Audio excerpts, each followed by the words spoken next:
Hello കൂട്ടുകാരെ, ഞാനിന്ന് explain ചെയ്യാനായിട്ട് പോകുന്നത് ദ വോംബ് എന്ന് പറയുന്ന ഒരു കിഡിലൻ ഇന്തോനേഷ്യൻ ഹൊറർ മൂവിയാണ്. ഒട്ടും പ്രതീക്ഷിക്കാത്ത ഒരുപാട് ട്വിസ്റ്റുകൾ കൊണ്ട് അമ്മാനമാടുന്ന ഒരു ഇന്തോനേഷ്യൻ സിനിമ. ആദ്യമായിട്ടാണ് കൂട്ടുകാർ നമ്മുടെ ഈ ഒരു കൊച്ചു ചാനൽ കാണുന്നെങ്കിൽ ഇപ്പൊ തന്നെ സബ്സ്ക്രൈബ് ചെയ്യാനും ലൈക്ക് ചെയ്യാനും മറക്കണ്ട. ഒട്ടും വൈകിപ്പിക്കാതെ നമുക്ക് നേരെ കഥയിലോട്ട് കടക്കാം. സിനിമയുടെ തുടക്കത്തിൽ തന്നെ കാണിക്കുന്നത് ഒരു ഇന്റർവ്യൂ ആണ്. അതിൽ പറയുന്നത് മറ്റൊന്നുമല്ല, വെക്കാസൻ വെനസ്ഡേ എന്ന് പറയുന്ന ഒരു ആചാരം. പിന്നീട് നമ്മുടെ നായികയായിട്ടുള്ള വുലാനെ കാണിക്കുന്നു. അവൾ ഇപ്പോൾ പ്രഗ്നന്റ് ആണ്. ഒരു റീറ്റെയിൽ സ്റ്റോറിലെ സാധാരണ സ്റ്റാഫ് മാത്രമാണ് വുലാൻ. വുലാൻ ഗർഭിണി ആണെന്ന് അറിഞ്ഞതോടുകൂടി കാമുകനാകട്ടെ ഇപ്പോ അവളെ കൈയൊഴിയുന്ന മട്ടാണ്. ട്രീറ്റ്മെന്റിന് വേണ്ട പൈസ അവളുടെ മുഖത്തേക്ക് വലിച്ചെറിഞ്ഞുകൊണ്ട് ആ വൃത്തികെട്ടവൻ അവന്റെ ബൈക്കും എടുത്ത് അവിടെ നിന്നും പോകുന്നു. ഈ കുട്ടി വല്ലാത്തൊരു പൊല്ലാപ്പായിരിക്കും, അതുകൊണ്ട് അതിനെ അബോർഷൻ ചെയ്യണം എന്നാണ് അവൻ പറയുന്നത്. പക്ഷെ നമ്മുടെ വുലാൻ സമ്മതിക്കുന്നില്ല. ഈ ഒരു കൂടിക്കാഴ്ചയ്ക്ക് ശേഷം അവൾ നേരെ സ്റ്റോറിലേക്ക് ചെന്നു. പക്ഷെ അവൾക്ക് നല്ല രീതിയിൽ വർക്ക് ചെയ്യാനൊന്നും പറ്റുന്നില്ല. വുലാന്റെ ചെറുപ്പകാലത്ത് അവളുടെ അമ്മയെ അച്ഛൻ ഒരുപാട് ഉപദ്രവിക്കുമായിരുന്നു. ആ കാര്യങ്ങളൊക്കെ ഇപ്പൊ വുലാന് ഓർമ്മ വരുന്നു. സ്റ്റോറിൽ ഒപ്പം വർക്ക് ചെയ്യുന്ന കൊളീഗായിട്ടുള്ള നീനിനടുത്ത് അവൾ കാര്യം പറയുന്നുണ്ട്. ഇവരങ്ങനെ സംസാരിച്ചുകൊണ്ടിരിക്കുമ്പോഴാണ് ഈ ഒരു സ്റ്റോറിന്റെ മാനേജർ അങ്ങോട്ടേക്ക് വരുന്നത്. ആളൊരു വൃത്തികെട്ടവനാണ്. എന്താ നിങ്ങളിവിടെ ഇരിക്കുന്നേ, പണിയൊന്നുമില്ലേ, അകത്തേക്ക് കയറിപ്പോ എന്നൊക്കെ പറയുന്നുണ്ട്. ശേഷം നീനയാണ് ഏറ്റവും പുറകിൽ പോയിട്ടുണ്ടായിരുന്നത്. അവളുടെ ബാക്കിൽ ഈ ഒരു മാനേജർ ഒരു തട്ട് തട്ടുന്നുണ്ട്. നീനയാകട്ടെ ഒരു ദേഷ്യവും പ്രകടിപ്പിക്കുന്നില്ല.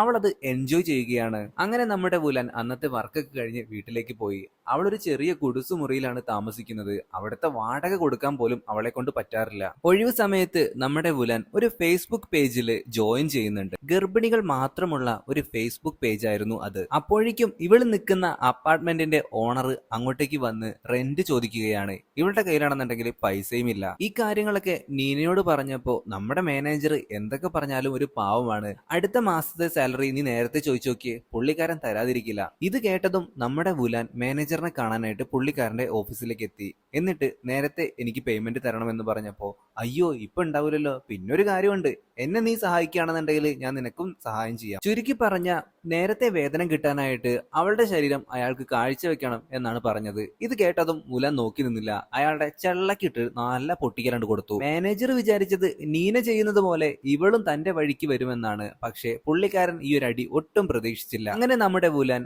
ആ ഒരു റീറ്റെയിൽ സ്റ്റോറിലെ ജോലി എന്നേക്കുമായി വേണ്ടെന്ന് വെച്ചു. വീട്ടിലേക്ക് എത്തിയ വുലാനാണെന്നുണ്ടെങ്കിൽ ഗർഭിണി ആയതുകൊണ്ട് തന്നെ നല്ല രീതിയിൽ ഛർദ്ദിക്കുന്നുണ്ട്. പിന്നീട് അവള് ക്ലോസറ്റിലേക്ക് നോക്കുമ്പോൾ അതിനുള്ളിൽ ഒരു കുട്ടി കിടക്കുന്നതായിട്ട് അവൾക്ക് കാണാൻ കഴിയുന്നു. എല്ലാം അവളുടെ തോന്നല് മാത്രമായിരുന്നു. ആ ഒരു ഫേസ്ബുക്ക് പേജിൽ ചേർന്നതിന് ശേഷം ഒരുപാട് കോളുകൾ അവൾക്ക് വരാറുണ്ട്. രണ്ട് വഴികളാണ് അതിനുള്ള ആള് പറയുന്നത്. ഒന്ന് അബോർഷൻ ചെയ്യാം, രണ്ടാമത്തേത് ഏതെങ്കിലും വലിയ പണക്കാരുടെ വീട്ടിലേക്ക് ഈ ഒരു കുട്ടിയെ അഡോപ്ഷന്റെ ഭാഗമായി നൽകാം. ഈ കാര്യങ്ങളൊക്കെ കൂട്ടുകാരിയായ നീനയോട് അവൾ പറയുന്നുണ്ട്. പക്ഷെ നീന പറയുന്നത് അതിനെ അബോർഷൻ ചെയ്തേക്ക്, അതാ നല്ലതെന്നാണ്. പക്ഷെ നമ്മുടെ വുലാൻ അതിന് സമ്മതിച്ചില്ല. അവൾ അങ്ങനെ ഇവളുടെ കുട്ടിയെ അഡോപ്റ്റ് ചെയ്യാനായി വന്ന ആ ഒരു പേരൻസിനെ കാണുകയാണ്. മോള് നല്ലോണം ആലോചിച്ചിട്ട് പറഞ്ഞാൽ മതി, ഞങ്ങൾക്ക് ധൃതിയൊന്നുമില്ല എന്നാണ് ഇവര് പറയുന്നത്. പ്രസവം കഴിയുന്നത് വരെ ഞങ്ങളോടൊപ്പം വീട്ടിൽ തന്നെ നിൽക്കാം, അത് കഴിഞ്ഞിട്ടും കുട്ടിയെ കാണാനായിട്ട് നിങ്ങൾക്ക് വരാം, അതിനൊന്നും യാതൊരുവിധ ബുദ്ധിമുട്ടുകളും ഇല്ല, ഞാൻ എന്തായാലും ആലോചിച്ചിട്ട് പറയാം എന്നും പറഞ്ഞ് അവൾ അങ്ങനെ തിരികെ വീട്ടിലേക്ക് പോവുകയാണ്. പക്ഷേ റെന്റ് കൊടുക്കാത്തത് കൊണ്ട് ആ ഓണർ ആണെന്നുണ്ടെങ്കിൽ ഇപ്പൊ മറ്റൊരു പെണ്ണിന് ആ ഒരു റൂം കൊടുത്തിട്ടുണ്ടായിരുന്നു. ഞാൻ അങ്ങനെ തന്റെ കൂട്ടുകാരിയായിട്ടുള്ള നീനയുടെ റൂമിലേക്ക് ചെന്നപ്പോ മാനേജറും നീനയും കൂടി ഡിങ്കോൾഫിക്കേഷൻ നടത്തിക്കൊണ്ടിരിക്കുകയായിരുന്നു. അങ്ങനെ ആ വീട്ടിൽ നിന്നും നമ്മുടെ വുലാന് ഇറങ്ങേണ്ടതായി വന്നു. ഉടനെ തന്നെ ആ ഒരു പേരൻസിനെ വിളിച്ച് കാര്യം പറഞ്ഞു. അങ്ങനെ അഗൂസ് എന്ന് പറയുന്ന ആ ഒരു പേരന്റ് വന്ന് ഇപ്പൊ നമ്മുടെ വുലാനെയും കൊണ്ട് വീട്ടിലേക്ക് പോവുകയാണ്. ഇവയും അഗൂസും ഒരു വലിയ വീട്ടില് ഒറ്റയ്ക്കാണ് താമസം. ഒരുപാട് ദൂരം സഞ്ചരിച്ച് ഇപ്പൊ ഇവർ ആ ഒരു വീട്ടിലേക്ക് എത്തിയിട്ടുണ്ട്. ആ ഒരു വീടിന്റെ ചുറ്റുപാടും മറ്റു വീടുകളൊന്നും തന്നെയില്ല. വുലാൻ അങ്ങോട്ടേക്ക് എത്തിയപ്പോ തന്നെ ഇവ എന്ന് പറയുന്ന ആ ഒരു അമ്മ അവളെ സ്വീകരിക്കുകയാണ് സ്വന്തം മകളെ പോലെ. സത്യം പറഞ്ഞ വുലാനെ ഒന്ന് ശ്വാസം എടുക്കാൻ പോലും ഇവർ സമ്മതിക്കുന്നില്ല. അത്രയ്ക്കും സ്നേഹം വാരി പുണർന്നു നൽകുകയാണ്. വുലാനാകട്ടെ ഈ ഒരു വീട് കണ്ട് ആകെ അതിശയിച്ച് നിൽക്കുകയാണ്. അവളുടെ ചെറുപ്പകാലത്ത് പോലും ഇത്രയും സ്നേഹം അവൾക്ക് അവളുടെ അമ്മയിൽ നിന്നോ അച്ഛനിൽ നിന്നോ കിട്ടിയിട്ടില്ല. അവൾക്ക് വേണ്ട എല്ലാ സൗകര്യങ്ങളും ഇവര് രണ്ടുപേരും കൂടി ചേർന്ന് ഒരുക്കി കൊടുക്കുകയാണ്. എന്തിനേറെ പറയുന്നു, അവൾക്ക് കുളിക്കാനായിട്ടുള്ള ചൂടുവെള്ളം പോലും ആ ഒരു അമ്മ കൊണ്ടുവന്ന് നൽകുന്നുണ്ട്. ഞാൻ ചെയ്തോളാം എന്നൊക്കെ വുലാൻ പറയുന്നുണ്ടെങ്കിലും ഇവ അതിനൊന്നും സമ്മതിക്കുന്നില്ല. കുളിയൊക്കെ കഴിഞ്ഞതിന് ശേഷം ദേഹത്ത് പുരട്ടാനായിട്ട് ഒരു പ്രത്യേകതരം എണ്ണ ഇവ വന്ന് അവൾക്ക് കൊടുക്കുന്നുണ്ട്. അങ്ങനെ അതൊക്കെ കഴിഞ്ഞ് സന്ധ്യ ആയപ്പോ നമ്മുടെ വുലാൻ ആണെന്നുണ്ടെങ്കിൽ പുറത്തേക്ക് നോക്കിയപ്പോ ഇരുട്ടില് ആരോ വന്നു നിൽക്കുന്നതായിട്ട് അവൾക്ക് തോന്നുന്നുണ്ട്.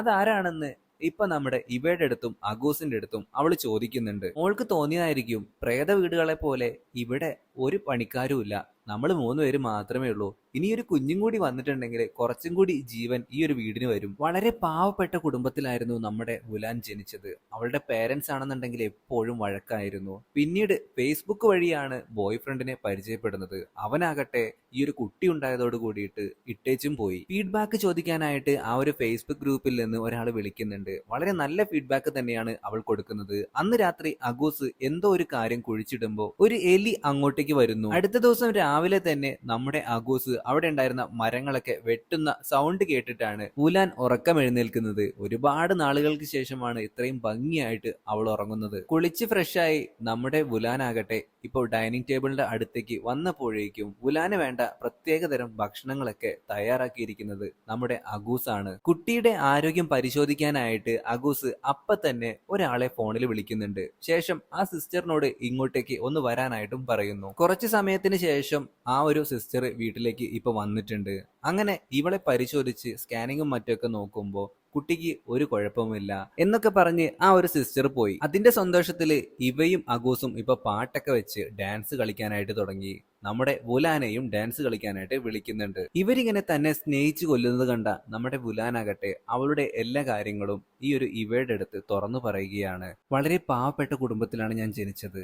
എന്റെ അച്ഛനും അമ്മയും തമ്മിൽ എപ്പോഴും വഴക്കായിരുന്നു. ആ ഒരു ഗതികേട് എന്റെ കുട്ടിക്ക് ഉണ്ടാവരുതെന്ന് എനിക്ക് നിർബന്ധമാണ്. എന്തായാലും നിങ്ങളുടെ കയ്യിൽ എന്റെ കുഞ്ഞ് ഭദ്രമായിരിക്കും. കുഞ്ഞ് മാത്രമല്ല, നീയും എന്റെ മകൾ തന്നെയാണ് എന്നാണ് ഇവ ഇപ്പോ നമ്മുടെ വുലാന്റെ അടുത്ത് പറയുന്നത്. പുല്ല് വെട്ടിക്കൊണ്ടിരുന്ന നമ്മുടെ അഗൂസിന്റെ ആ ഒരു മെഷീനിൽ ഇപ്പൊ എന്തോ കുടുങ്ങിയിട്ടുണ്ട്. അതെടുത്തു നോക്കുമ്പോ അതൊരു എലിയായിരുന്നു. ആ എലി എന്തോ ഒരു കടലാസ് പോലുള്ള വസ്തു കഴിച്ചിട്ടുണ്ടായിരുന്നു. അതൊന്നും നോക്കാതെ നമ്മുടെ അഗൂസ് ആ ഒരു എലിയുടെ വാലിൽ പിടിച്ച് ഒരു വലിയ പൊന്തക്കാട്ടിലേക്ക് അതിനെ എറിഞ്ഞു കളയുകയാണ്. അവിടെ തന്നെയുള്ള ഒരു മരത്തിന് താഴെയായി ഒരു പാവയും ഉണ്ടായിരുന്നു. വീടിനുള്ളിൽ തന്നെയുള്ള ലൈബ്രറിയിൽ നിന്ന് ഒരു ബുക്ക് എടുക്കുകയാണ് നമ്മുടെ വുലാൻ കുട്ടിക്ക് കഥ കേൾപ്പിക്കാനായിട്ട്. കഥ വായിച്ച് വായിച്ച് നമ്മുടെ വുലാൻ അറിയാതെ ഉറങ്ങിപ്പോയി. പെട്ടെന്നാണ് അവള് എന്തൊക്കെയോ ദുസ്വപ്നങ്ങൾ കാണാൻ തുടങ്ങുന്നത്. അവൾ നേരത്തെ കണ്ടിട്ടുണ്ടായിരുന്ന ആ ഒരു വലിയ പുൽമൈതാനത്ത് ഒരു സ്ത്രീയാണെന്നുണ്ടെങ്കിൽ അവളുടെ നേർക്ക് ഇങ്ങനെ പതിയെ പതിയെ അടുത്തേക്ക് വരുന്നുണ്ട്. എന്താണെന്ന് വ്യക്തമല്ല. തൊട്ടടുത്ത് എത്തിയപ്പോഴാണ് അതൊരു സ്ത്രീയുടെ പ്രേതമാണെന്ന് നമ്മുടെ വുലാന് മനസ്സിലാവുന്നത്. രാവിലെ തന്നെ ഈ ഒരു സ്വപ്നം കണ്ടുകൊണ്ട് ഞെട്ടി ഉണരുകയാണ് നമ്മുടെ വുലാൻ. ഇവൾ ലൈബ്രറിയിൽ നിന്ന് വായിക്കാനെടുത്ത ആ ഒരു ബുക്കിനുള്ളിൽ നിന്ന് ഒരു ചെറിയ മാപ്പ് പോലുള്ള ഒരു കടലാസ് അവൾക്ക് കിട്ടുന്നു. അതനുസരിച്ച് ചുമ്മാ നടക്കാനുണ്ടെന്നും പറഞ്ഞ് ആ ഒരു സ്ഥലം കണ്ടുപിടിക്കാനായിട്ട് അവൾ ശ്രമിക്കുന്നു. പക്ഷെ വുലാന് ഒന്നും തന്നെ കണ്ടെത്താനായില്ല. തിരികെ അവൾ വീട്ടിലേക്ക് എത്തിയപ്പോ അഗങ് എന്ന് പറയുന്ന ഒരു മന്ത്രവാദിനി ചെങ്ങായി അങ്ങോട്ടേക്ക് വന്നിട്ടുണ്ടായിരുന്നു. പരമ്പരാഗത ആചാരങ്ങൾ അനുസരിച്ചുള്ള ചില കർമ്മങ്ങളൊക്കെ ഈ ഒരു അഗങ് അപ്പോൾ ചെയ്യുകയാണ്. എന്നിട്ട് അടുത്ത ബുധനാഴ്ച തന്നെ കുഞ്ഞ് പുറത്തേക്ക് വരും എന്നും പറയുന്നു. അഗങ് ചെയ്യുന്ന പ്രവൃത്തികൾ കണ്ട് നമ്മുടെ വുലാന് നല്ല പേടിയാവുന്നുണ്ട്. ഒരു മുട്ട പൊട്ടിച്ച് ഒരു പാത്രത്തിലേക്ക് ഒഴിച്ച് അതിലേക്ക് ഒരു കടലാസ് കഷ്ണം കത്തിച്ചിടുന്നു. എന്തൊക്കെയാണ് ഇയാൾ ചെയ്യുന്നത് എന്ന മട്ടിലാണ് നമ്മുടെ വുലാൻ പേടിയോടെ അയാളെ നോക്കുന്നത്. പിന്നീടുള്ള എല്ലാ ദിവസവും രാത്രി നമ്മുടെ വുലാൻ പേടിപ്പെടുത്തുന്ന പലതരത്തിലുള്ള സ്വപ്നങ്ങൾ കാണാനായിട്ട് തുടങ്ങുന്നു. ആ പുൽമൈതാനത്ത് കണ്ട അതേ യുവതി തന്നെയായിരുന്നു മിക്ക സ്വപ്നങ്ങളിലും ഉണ്ടായിരുന്നത്. ആ ഒരു വീട്ടിലൂടെ തന്നെ നടന്നു പോകുമ്പോൾ ഇവയും അഗങ്ങും നമ്മുടെ വുലാനെ ദേഷ്യത്തോടെ നോക്കുന്നതും പിന്നീട് ബാത്റൂമിലേക്ക് പോകുമ്പോൾ അവിടെ ഒരു കുട്ടി മരിച്ചു കിടക്കുന്നതും ഇവള് കാണുന്നു. മാത്രമല്ല ഒരു സ്വപ്നത്തില് അഗൂസ് ആ ഒരു പിഞ്ചു കുഞ്ഞിനെ തീർത്ത് കഴിക്കുന്നതും ഇവള് കാണുന്നുണ്ട്. എല്ലാ ദിവസവും ഇത് തുടർന്നതോട് കൂടിയിട്ട് കാര്യങ്ങളൊന്നും ശരിയായ വഴിയിലല്ല പോകുന്നതെന്ന് വുലാന് മനസ്സിലാകുന്നു. പക്ഷെ ഇവയുടെയും അഗൂസിന്റെയും സ്നേഹം കണ്ടില്ലെന്ന് നടിക്കാനും പറ്റുന്നില്ല. അന്ന് രാവിലെയും നമ്മുടെ വുലാന് കഴിക്കാനുള്ള ഭക്ഷണം തയ്യാറാക്കുന്നത് അഗൂസ് തന്നെയാണ്. ഞാൻ ദുസ്വപ്നങ്ങൾ കാണാൻ തുടങ്ങുന്നുണ്ടെന്ന് ഇപ്പൊ വുലാൻ നമ്മുടെ ഇവയുടെ അടുത്തും അഗൂസിന്റെ അടുത്തും പറഞ്ഞു. രണ്ടുപേരും നമ്മുടെ വുലാനെ സമാധാനിപ്പിക്കുന്നു. ആ ദിവസം തന്നെ സിസ്റ്റർ അങ്ങോട്ടേക്ക് വന്ന് ചെക്കപ്പ് നടത്തി. കുട്ടിക്ക് ഒരു കുഴപ്പമില്ല, നീ പേടിക്കണ്ട, ഈ ഒരു പാരന്റ്സിനെ കിട്ടിയത് നിന്റെ ഭാഗ്യമാണ്, അവര് നിന്റെ കുഞ്ഞിനെ പൊന്നുപോലെ നോക്കും. പക്ഷെ അപ്പോഴും വുലാന്റെ മനസ്സിൽ ഇവിടെ നിൽക്കുന്നത് ശരിയല്ല, എങ്ങനെയെങ്കിലും ഇവിടെ നിന്ന് പോകണം. അങ്ങനെ കൂട്ടുകാരിയായിട്ടുള്ള നിനെ വിളിച്ച് അവള് കാര്യം പറഞ്ഞു. ഈ കാര്യമൊക്കെ ഇവ കേൾക്കുന്നുണ്ടായിരുന്നു. പൂന്തോട്ടത്തില് ഇവര് 3 പേരും ഇരിക്കുന്ന സമയത്ത് ഇവ ചോദിക്കുന്നുണ്ട്, മോളുടെ കൂട്ടുകാരി ഇങ്ങോട്ടേക്ക് വരുന്നുണ്ടോ? എന്റെ ഭർത്താവ് ആകെ ത്രില്ലിലാണ്, പുള്ളിക്കാരന്റെ വിചാരം പുള്ളിക്കാരന് ഇപ്പോഴും 21 വയസ്സാണെന്നാ. ഇത് പറയുമ്പോ തന്നെ നമ്മുടെ അഗൂസിന്റെ മുഖം മാറി മറിയുന്നുണ്ട്. അന്ന് രാത്രി തന്നെ ഒരു ഡെലിവറി ബോയ് നമ്മുടെ നീനയുടെ അപ്പാർട്ട്മെന്റിലേക്ക് ചിക്കൻ ഫ്രൈഡ് റൈസുമായിട്ട് പോകുന്നുണ്ട്. അവിടെ നമ്മുടെ മാനേജറും ഉണ്ടായിരുന്നു. ഊഹിക്കാലോ എന്താണ് അവിടെ നടക്കുന്നതെന്ന്.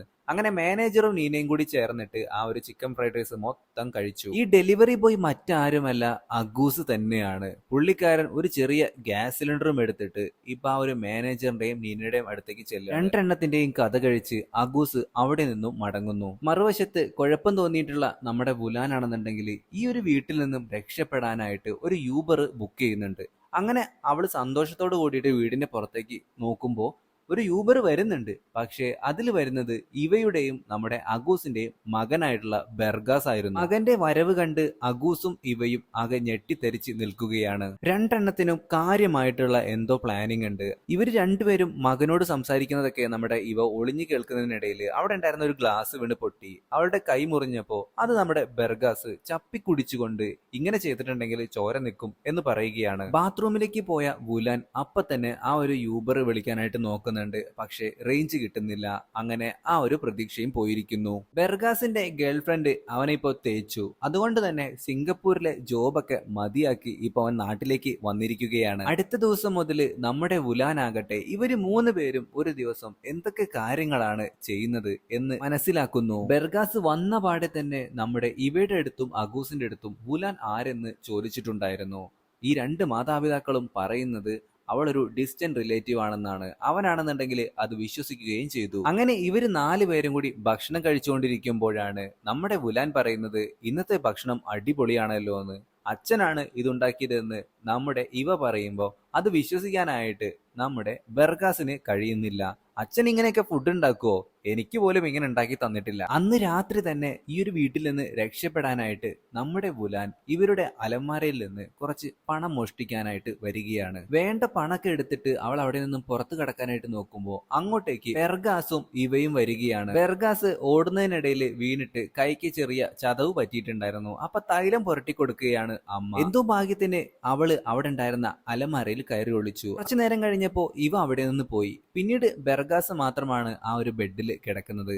ഇവനാണെന്നുണ്ടെങ്കിൽ ചുക്കാമണിയിലൊക്കെ പിടിച്ചു നോക്കുന്നത് ഇപ്പൊ നമ്മുടെ വുലാൻ കാണുന്നുണ്ട്. കുറച്ചു നേരം കഴിഞ്ഞപ്പോ ബെർഗാസും ആ ഒരു റൂമിൽ നിന്ന് പോയി. ആ തക്കത്തിന് വുലാൻ അലമാരയിൽ നിന്ന് പുറത്തേക്ക് ഇറങ്ങി. പക്ഷെ അതും കണ്ടുകൊണ്ട് ബെർഗാസ് വീണ്ടും ആ റൂമിലേക്ക് വന്നു. എന്തിനാണ് നീ പൈസ മോഷ്ടിക്കാനായിട്ട് ശ്രമിച്ചത്? ആരാണ് നീ എന്നുള്ള ചോദ്യങ്ങളൊക്കെ ചോദിച്ച് ഇപ്പൊ നമ്മുടെ വുലാനെ കുഴപ്പിച്ചുകൊണ്ടിരിക്കുകയാണ് ബെർഗാസ്. കാര്യങ്ങളെല്ലാം നമ്മുടെ വുലാൻ തുറന്നു പറഞ്ഞു. എന്റെ പേരൻസ് ആയതുകൊണ്ട് പറയുകയല്ല, അവരെന്തോ ഉദ്ദേശിക്കുന്നുണ്ട്. നീ ഇവിടെ ഒട്ടും സേഫ് അല്ല എന്നാണ് ബെർഗാസും ഇപ്പോൾ പറയുന്നത്. പക്ഷേ എനിക്ക് നിന്നെ വിശ്വാസമില്ല എന്നാണ് വുലാൻ അവന്റെ അടുത്ത് പറയുന്നത്. ഒരാണിനെ വിശ്വസിച്ചതിന് എനിക്ക് കിട്ടി എന്നും പറഞ്ഞുകൊണ്ട് അവൾ അവിടെ നിന്ന് പോകുന്നു. മറുവശത്ത് നമ്മുടെ ഇവയും അഗൂസും ആണെന്നുണ്ടെങ്കിലും എന്തൊക്കെയോ ചർച്ച നടത്തുന്നുണ്ട്. പ്രധാനമായും മകന്റെ കാര്യമാണ് പറയുന്നത്. അവൻ ഇപ്പൊ ഇങ്ങോട്ടേക്ക് വന്നത് ഒട്ടും ശരിയായില്ല. നമ്മുടെ പ്ലാനുകളെല്ലാം പൊളിയുമോ? ബെർഗാസ് നമ്മുടെ വുലാന്റെ അടുത്ത് ഒരു കാര്യം പറഞ്ഞിട്ടുണ്ടായിരുന്നു.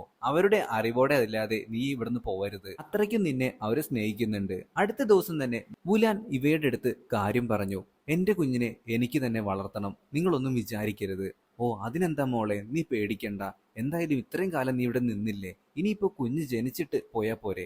എല്ലാവർക്കും അതൊരു സന്തോഷമാവും. തൊട്ടടുത്ത നിമിഷം തന്നെ ഇവ വുലാനെ ഹിപ്നോട്ടൈസ് ചെയ്യുകയാണ്. കൈ ചുമ്മാ ഒന്ന് പിടിച്ച് ഒന്ന് ഞൊടിച്ചതേയുള്ളൂ. അപ്പോഴേക്കും നമ്മുടെ വുലാൻ ഫ്ലാറ്റായി. മറുവശത്ത് നമ്മുടെ ബെർഗാസ് ആണെന്നുണ്ടെങ്കിൽ ഇവന്റെ പേരൻസ് എന്താണ് ഉദ്ദേശിക്കുന്നത് അറിയാൻ വേണ്ടിയിട്ട് ഒരുപാട് വർഷങ്ങൾ മുമ്പുള്ള പഴയ ആൽബങ്ങളും മറ്റൊക്കെ എടുത്തു നോക്കി.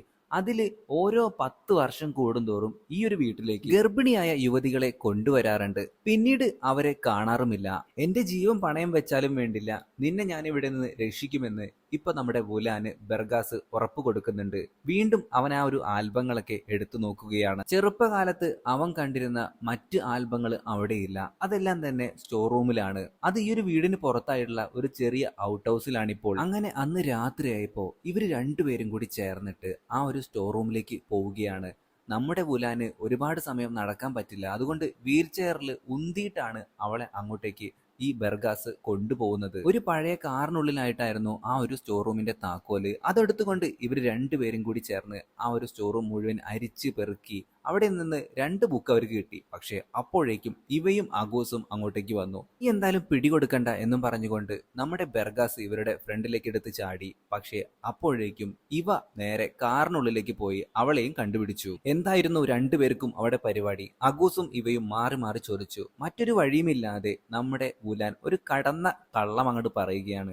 ഞങ്ങൾ രണ്ടുപേരും ശാരീരിക ബന്ധത്തിൽ ഏർപ്പെടാൻ വേണ്ടിയിട്ട് അങ്ങോട്ടേക്ക് പോയതാണ്. ബെർഗാസ് ആണെന്നുണ്ടെങ്കിൽ അപ്പൊ അവരുടെ കാല് ചവിട്ടുന്നുണ്ട്. എന്തോ ഭാഗ്യത്തിന് ഇവയും അഗൂസും അത് വിശ്വസിച്ചു. മേലാൽ രണ്ടുപേരും ഇങ്ങനെയൊന്നും ചെയ്തേക്കരുത്. രണ്ടുപേർക്കും വാർണിംഗ് നൽകിയതിനു ശേഷം അതത് റൂമിലേക്ക് പോകാനായിട്ട് അവരോട് പറഞ്ഞു. റൂമിലേക്ക് പോയ ബെർഗാസ് അങ്ങനെ ആ സ്റ്റോർ റൂമിൽ നിന്ന് കിട്ടിയ ബുക്ക് വായിക്കുകയാണ്. അതിൽ പറയുന്നത് മറ്റൊന്നുമല്ല, ഇവരുടെ ആചാരപ്രകാരം ബുധനാഴ്ച നടത്തുന്ന ആ ഒരു കർമ്മത്തിന് വേണ്ടി പ്രഗ്നന്റ് ആയിട്ടുള്ള വുമണിനെ ഇങ്ങോട്ടേക്ക് കൊണ്ടുവരികയും അവൾക്കുണ്ടാകുന്ന ആ ഒരു കുട്ടിയെ ബലി കൊടുക്കുകയും ചെയ്യാറാണ് പതിവ്. ഒരു ബുധനാഴ്ച തന്നെയാണ് നമ്മുടെ ബെർഗാസും ജനിച്ചത്. ഇതറിഞ്ഞ ഉടനെ തന്നെ നമ്മുടെ ബെർഗാസ് വുലാനെ കാണാനായിട്ട് അവളുടെ റൂമിലേക്ക് ചെന്നു. എത്രയും പെട്ടെന്ന് നമുക്ക് ഇവിടുന്ന് രക്ഷപ്പെടണം എന്ന് പറഞ്ഞുകൊണ്ട് കാർ എടുത്തിട്ട് ഇവര് സ്റ്റാർട്ട് ചെയ്യാനായിട്ട് ശ്രമിച്ചു. പക്ഷേ കാർ സ്റ്റാർട്ട് ആവുന്നില്ല. ഈ ഒരു കാറിന്റെ സൗണ്ട് കേട്ടിട്ട് ഇവയും അഗൂസും ഉണർന്നു. കാറിൽ പോകാൻ പറ്റില്ല എന്ന് മനസ്സിലാക്കിയതോട് കൂടിയിട്ട് നമ്മുടെ ബെർഗാസ് വുലാനെ ഒരു വീൽ ചെയറുമായി തള്ളിക്കൊണ്ട് ആ ഒരു എസ്റ്റേറ്റിൽ നിന്ന് രക്ഷപ്പെടാനായിട്ട് നോക്കുകയാണ്. പക്ഷേ എത്ര ഓടിയിട്ടും കാര്യമുണ്ടായില്ല. അങ്ങോട്ടേക്ക് ഇവ വരികയും ബെർഗാസിനെ അപ്പോൾ തന്നെ ഹിപ്നോട്ടൈസ് ചെയ്ത് ബോധം കെടുത്തുന്നു. ശേഷം വീട്ടിലേക്ക് കൊണ്ടുപോകുന്നു. അച്ഛനായിട്ടുള്ള അഗൂസ് അങ്ങനെ നമ്മുടെ ബെർഗാസിന് ആ ഒരു കഥ പറഞ്ഞു കൊടുക്കുകയാണ്. ബെർഗാസ് ജനിച്ചതും ഒരു ബുധനാഴ്ചയായിരുന്നു. ബുധനാഴ്ച ഒരു ദുശകുനം പിടിച്ച ദിവസമാണ്. അന്നത്തെ ദിവസം ജനിക്കുന്ന കുട്ടികൾ ശപിക്കപ്പെട്ടതാണ്. ആ ശാപം മാറാനായിട്ട് ഇവയും അഗൂസും കൂടി ചേർന്ന് വെക്കാസാൻ വെനസ്ഡേ എന്ന് പറയുന്ന ആ ഒരു റിച്വൽ, അതായത് ആചാരം നടത്തി വരികയാണ്. ചുരുക്കി പറഞ്ഞ വെനസ്ഡേ ജനിക്കുന്ന കുട്ടികൾ ആരും തന്നെ 10ാം പിറന്നാള് താണ്ടാറില്ല.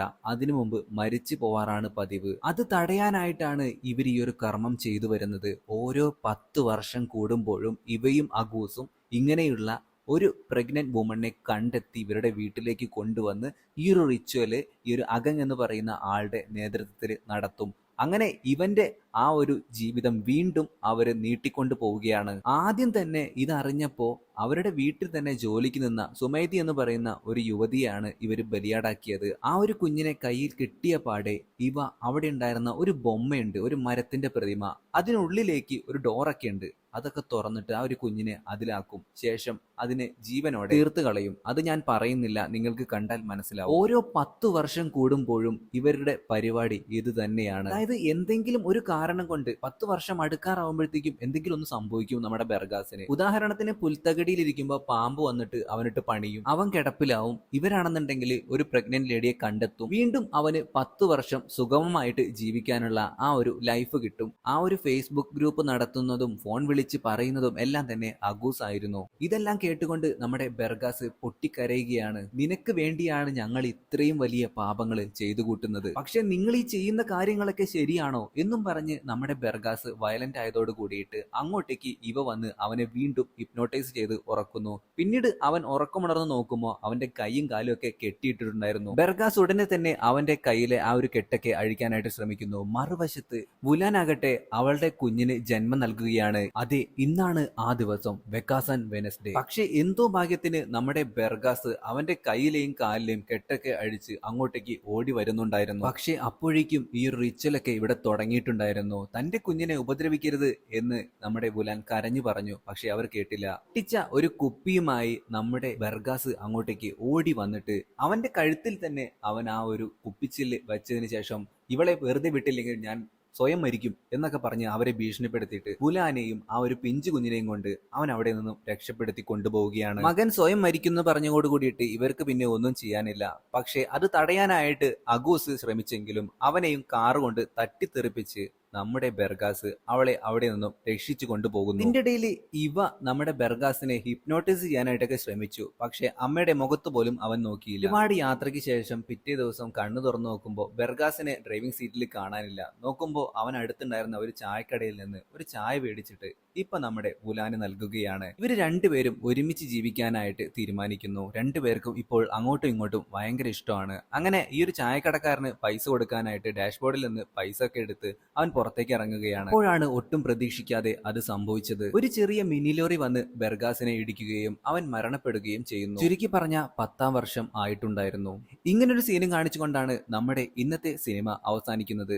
വീഡിയോ എങ്ങനെ ഉണ്ടായിരുന്നു കൂട്ടുകാരെ? ഇഷ്ടപ്പെട്ടോ? ഇഷ്ടപ്പെടുന്നെങ്കിൽ ലൈക്ക് ചെയ്യാനും ഷെയർ ചെയ്യാനും മറക്കരുത്. ആദ്യമായിട്ടാണ് കൂട്ടുകാർ നമ്മുടെ ഈ ഒരു കൊച്ചു ചാനൽ കാണുന്നെങ്കിൽ ഇപ്പൊ തന്നെ സബ്സ്ക്രൈബ് ചെയ്യാനും ലൈക്ക് ചെയ്യാനും മറക്കണ്ട. അപ്പോൾ പുതിയൊരു വീഡിയോ ആയിട്ട് വീണ്ടും കാണാം. അതുവരെ എല്ലാവരും നല്ല ഹാപ്പി ആയിട്ടിരിക്കാം. Tata, bye by.